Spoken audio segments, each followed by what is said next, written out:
네, 안녕하세요. 저는 다원에서 이제 통합과학이랑 생명과학을 강의하고 있는 이제 강사 고은석이라고 합니다. 제가 오늘 이제 배재고 2022년이랑 2021년 때 2022년이랑 이제 됐네요. 네.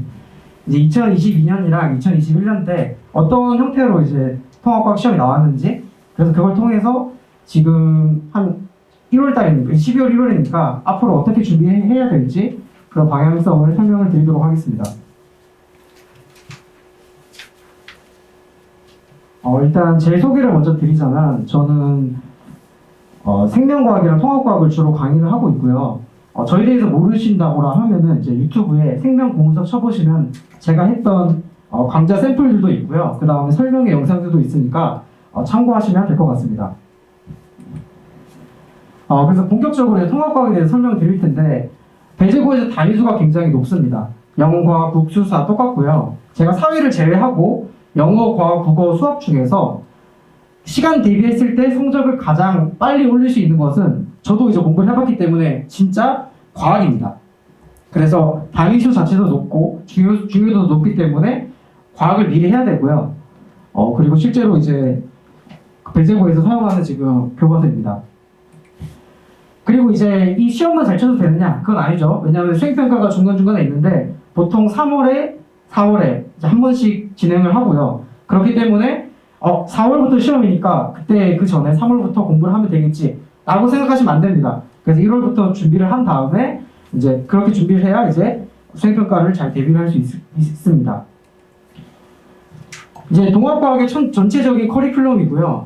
제가 배재고를 분석해 봤을 때 이제 물론 매해마다 조금씩 다릅니다. 하지만 중간고사 기준으로 1단원이랑 2단원의 이제 1역학적 시스템 혹은 생명 시스템이 나오는 때도 있습니다. 그렇게 나오고, 딱 1학기 중간 기말까지가 요 2단원이고요. 그 다음 2학기로 넘어가게 되면은 요 3, 4단원으로 넘어가게 됩니다. 그러면 제가 이제 2021년이랑 2022년도의 배재고가 어떤 식으로 나오는지, 제가 이 자리에서 모든 것을 다 설명드리긴 힘들겠지만 전반적으로 어떤 부분에서 어렵게 나왔고 그래서 어떻게 준비를 해야 하는지 방향성을 제시를 해드리도록 하겠습니다. 일단 2021년에 그 시험 자체를 한마디로 표현하자면 물리가 어렵게 나왔다고 설명을 할 수 있습니다. 자사고에 있는 학생들이 대부분 잘하기 때문에요. 그 성적을 나누기 위해서는 시험 난이도가 어렵게 구성이 되어야 합니다. 그랬을 때 크게 전 세 가지인 것 같아요. 첫 번째는 물리 파트를 어렵게 내는 학교들이 있고요. 왜냐하면 물리는 수학이랑 연관이 많이 되어 있기 때문에 그런 계산 문제들을 내게 되면 아이들이 어렵게 생각을 합니다. 그래서 이제 물리를 어렵게 나오는 경우도 있고, 혹은 이제 앞에 지구과학이랑 생명 부분이 나오는데 그 부분에서 학교에서 굉장히 좀 많은 내용들을 가르쳐줘요. 보통 교과서에 있는 것보다 많은 내용을 가르쳐줘서 굉장히 좀 흔히 말하는 좀 지저분한 문제들, 그 특정한 개념을 알기 위해서 타고 가는 개념들을 알아야 하는 것들. 예를 들어서 이제 다른 고등학교에서 맨 앞에 부분에 청색편이랑 적색편이가 나옵니다. 그러면은 그 내용만 나오는 게 아니라 그걸 누가 발견했는지, 그러면 그 발견한 사람이 예를 들어서 허블이에요. 그러면 그 허블의 법칙까지 나오는 경우가 간혹 있어요. 물론 이제 다른 학교 얘기하는 겁니다. 그래서 이제 생명이랑 지학에서 좀 지저분하게 나오는 경우가 있고요. 혹은 이제 화학에서 어려운 나오는 경우가 있어요. 화학 같은 경우는 이제 1-3이랑 1-4 부분인데 이 부분이 화학 1에서 그대로 있어요. 그래서 화학 1의 그 어려운 문제들 중에서 그나마 통합과학 스타일의 문제들을 산출을 해서 뽑아서 문제를 내게 되면은 이제 아이들에게 어려움을 줄 수 있겠죠. 그렇게 세 가지 방향으로 어려움을 주는데, 배재고의 2021년은 물리가 어려웠다라고 설명을 드리고요. 그 다음에 총 26문항이었어요. 그 중에 한 문제가 서술형이었는데 이것이 문제가 어렵진 않았지만 이 배점 자체가 10점이었습니다. 그렇기 때문에 이제 공부를 되게 잘하는 학생들도 뭔가 서술해 보아라 라고 하면은 잘 못하는 경우가 있어요. 그렇기 때문에 이런 부분들은 이제 평상시에 준비를 많이 해야 할 부분이고요.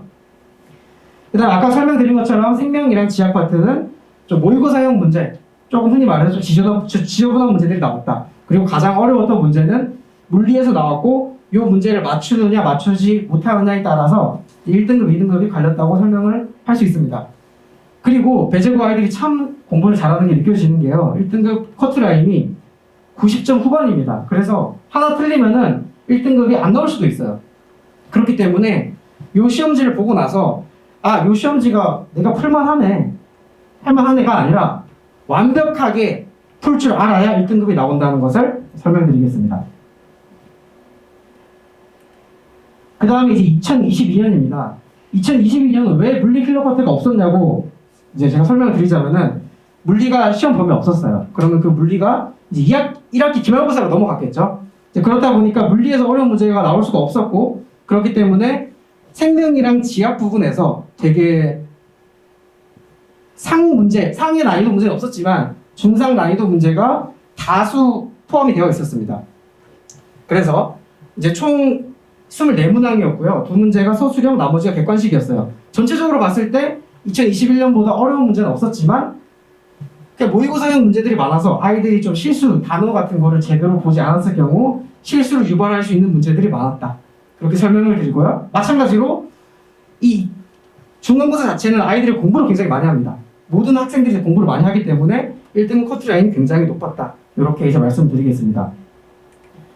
그러면 제가 이제 2년을 총 분석해 봤을 때 이제 가장 어려웠던 문제는 물리 문제였던 것 같아요. 그래서 그 물리 문제를 보면은 이제 물리 1에서 뉴턴의 운동 법칙이 나옵니다. 그 운동 법칙에서 이제 가속도의 법칙에 관한 것이 나오고요. 그런 가속도에 따라서 그 물체가 운동을 어떤 식으로 형성이 되는지에 관한 내용이 나오는데, 그 문제가 이제 모의고사 문제랑 유사한 것을 볼 수 있습니다. 그래서 만약에 이러한 문제를 잘 마스터하기 위해서는 유사한 모의고사 문항들을 많이 분석을 해서 공부를 대비를 해야겠죠. 전반적인 이제 통합과 출제 경향은 일단 객관식 문제가 주로 출제가 되었고, 서술형 문제는 어려운 문제는 아니었어요. 그냥 학교에서 주는 프린터본에 나오는 문제들. 하지만 이 문제 배점이 높기 때문에 그 선생님이 원하는 키워드를 잘 적는 것이 중요할 거고요. 그 다음에 2023년에는 이제 중간고사에 물리가 들어갈지 안 들어갈지 모릅니다. 하지만 만약에 물리를 배운다면은 물리 부분을 이제 물리 1에서 나오는 연계된 내용까지 확실하게 공부해서 1등급을 맞을 수 있도록 해야겠죠. 그 다음에 나머지 생명, 지구과학, 화학 파트는 흔히 말하는 지저분한 문제이기 때문에 이제 개념을 단어 그리고 학교에서 만약에 전공에서 나오는 용어들을 말해 준다면은 그것을 하나하나 정리해서 실수하는 일이 없도록 진행을 해야 합니다. 그럼 제가 이제 연간 커리큘럼을 한번 짜봤습니다. 물론 이제 학생마다 나중에 원과목 선택하는 과목도 다를 거고요. 그 다음에 통합과학에 지금 뭔가 자신감, 지금 어느 정도 하는지도 다 다르겠지만 그냥 일반적으로 제가 적어봤어요. 그래서 일단 겨울방학 때는요, 통합과학을 전체적으로 한번 보는 것을 추천드립니다. 내가 물리1, 물리2, 화학은 화학2 아무리 자신감 있어도 물화생지를 다 잘하는 친구들은 잘 없어요.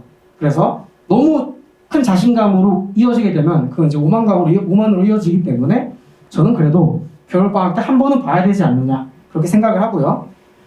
그 다음에 이제 학기 중으로 들어가게 되면은 물론 이제 이때 원 과목과랑 같이 공부하면 좋겠지만 제 생각에는 그 내신에 집중하는 것이 더 중요하다고 생각합니다.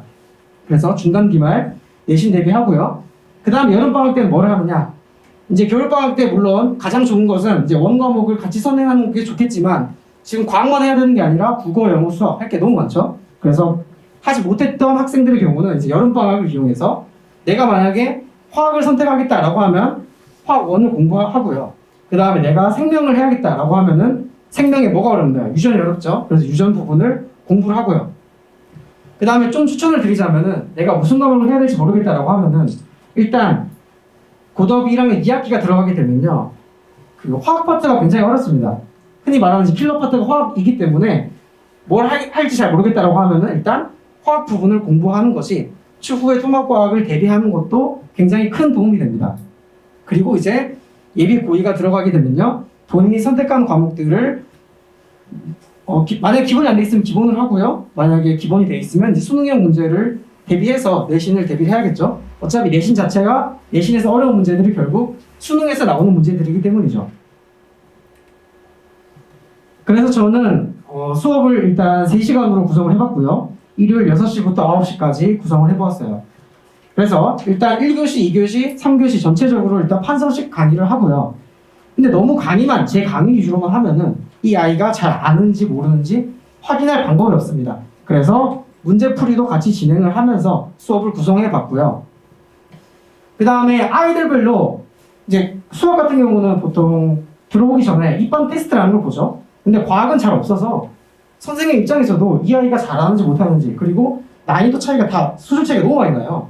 그래서 그런 경우에는 당연히 클리닉을 진행해야겠죠. 그래서 전체적인 수업의 방향은 잘하는 학생과 못하는 학생의 중간으로 진행을 하고, 잘하는 학생은 클리닉 때 자기가 좀 더 풀어보고 싶은 문제를 제공을 하고, 못하는 학생들은 당연히 이제 모르는 부분들이 있을 거 아니에요. 그런 부분을 이제 같은 요일에 진행을 할 수도 있고, 혹은 이제 그 아이가 바쁘다라고 하면은 다른 요일에 맞춰서 진행을 할 예정이 있습니다.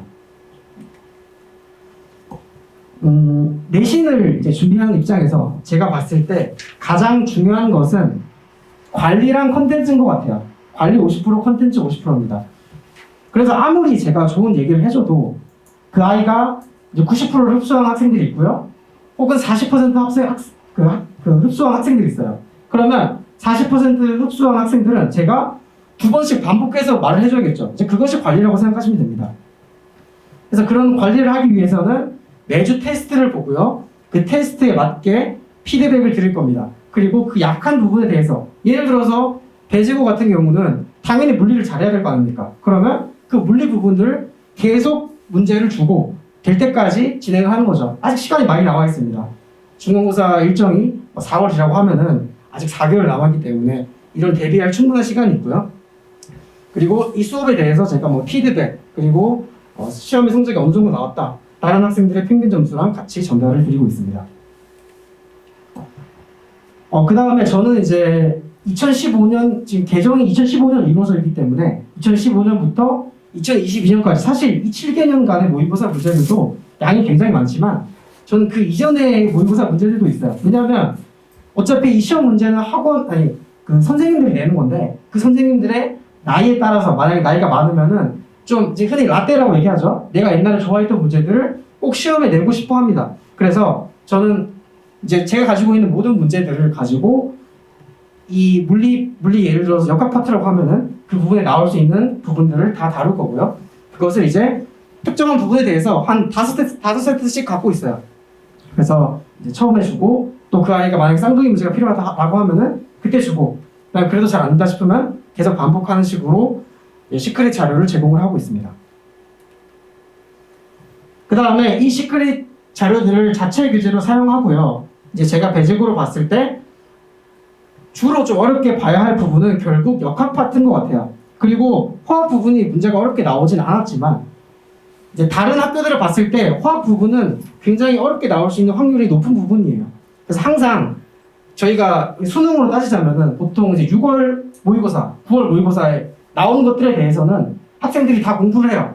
근데 6월 모의고사, 9월 모의고사 때 안 나왔어요. 그러면 이번에 안 나오겠지라고 공부를 안 합니다. 그러니까 제가 말하는 것은 이제 나올 수 있을 가능성에 대한 플러스 알파의 부분들을 모두 다 다루겠다는 거죠. 그래서 설령 배제고에서 최근 문제가 화학 부분이 어렵지 않게 나왔다라고 하지만 이 부분을 무조건 대비를 해야 된다는 거죠. 왜냐? 2023년에는 무슨 일이 벌어질지 아무도 모르기 때문이죠. 일단 문제 스타일 자체가 다 모의고사형 문제이기 때문에 그 다양한 모의고사를 조합해서 물화생지에 나올 수 있는 부분들을 다 교재에 수록을 해놨습니다. 그리고 배제고뿐만 아니라 여기 주변에 뭐 보인고 그런 자사고들 있죠. 그런 기출 문제랑 기출 변형 문제들을 수록해서 이 아이가 이제 배제고 대비를 하는데, 배제고 문제라고 하면 의욕감이 굉장히 상승이 되겠죠. 그 다음에 저는 항상 이 공부를 할 때 효율성을 추구합니다. 같은 것을 배우더라도 이제 얘들아 그냥 이거 외워 이런 식으로 하면 그거 누구나 가르쳐 줄 수 있어요. 하지만 한 번에 가르쳐 줬을 때 그 아이들에게 각인을 시켜주려고 최대한 저만의 암기법을 설명을 해주는 편이에요. 예를 들어서 이제 생명 파트에서 그 유전자 이상이 되었을 경우 터노 증후군이라는 것이 있습니다. 그랬을 때 그 터노 증후군에 대해서 단순히 터노 증후군은 44 더하기 X가 터노 증후군이야 이렇게 얘기하는 것이 아니라, 얘들아 일반적으로 44 더하기 XY인데 너희들이 터널에 들어가게 되면은 X 염색체가 더 크잖아. 그러니까 X 염색체가 더 잘 보이겠지? 그러니까 터노 증후군은 44 더하기 X야. 이런 식으로 물론 연계성은 없지만 아이들에게 각인시켜주는 방법으로 암기를 암기법을 설명을 해주고 있습니다. 마지막으로 정리를 해보겠습니다. 이제 다른 학원에도 과학 잘하시는 강사분들 굉장히 많은데 그 잘하시는 부분 강사들 중에 공통점 부분에서 특목고 출신 강사들이 많이 있습니다. 저는 제가 근본 있는 강좌를 한다고 생각하는 게 이제 일반적으로 본인이 전공 예를 들어 생명이다라고 하면 생명은 다 잘해요. 본인이 전공이 화학이다라고 하면 화학 다 잘합니다. 근데 저는 이제 고등학교 1학년 때 이제 과학고등학교에서 물화생지를 2까지 다 배웠어요. 그래서 저는 이 근본적인 통합적인 사고가 잘 돼 있다고 생각을 하기 때문에 물리, 화학, 생물, 지학이든 어디에서 어렵게 나오든 저는 아이들에게 잘 가르쳐 줄 수 있다고 생각합니다. 이제 그런 부분에서 어느 부분이 나와도 당황하지 않고 킬러 문제를 잘 해결할 수 있는 항상 플러스 알파를 제공하는 강사 고은석이라고 설명드리겠습니다. 그래서 이제 개강은 언제 하느냐? 저는 1월 29일 날 개강을 할 거고요. 본격적인 시험 대비는 3월부터 진행을 하겠죠. 그러면 기간이 5주 있잖아요. 그럼 이 5주 동안 전체적인 통합과학을 다 다룰 수는 없겠죠. 그래서 저는 상대적으로 휘발성이 적은 물리랑 화학 파트를 집중적으로 할 겁니다. 왜냐하면 배제고에서 어차피 1등급을 맞느냐 안 맞느냐 그 싸움은 물리를 얼마나 잘하느냐입니다. 그리고 화학은 언제든지 어렵게 나올 수 있는 부분이기 때문에 이런 물리 화학 부분들 통합과학에서 1년 과정 중에서 중요한 부분들을 다 다루고요. 그 다음에 3월이 들어가게 되면 이제 앞에서 안 한 것들 있죠. 지구과학이랑 생명 안 한 부분들을 본격적으로 다룸으로써 시험 대비를 진행할 예정이 있습니다. 여기까지 저의 설명회를 들어주셔서 너무나 감사합니다.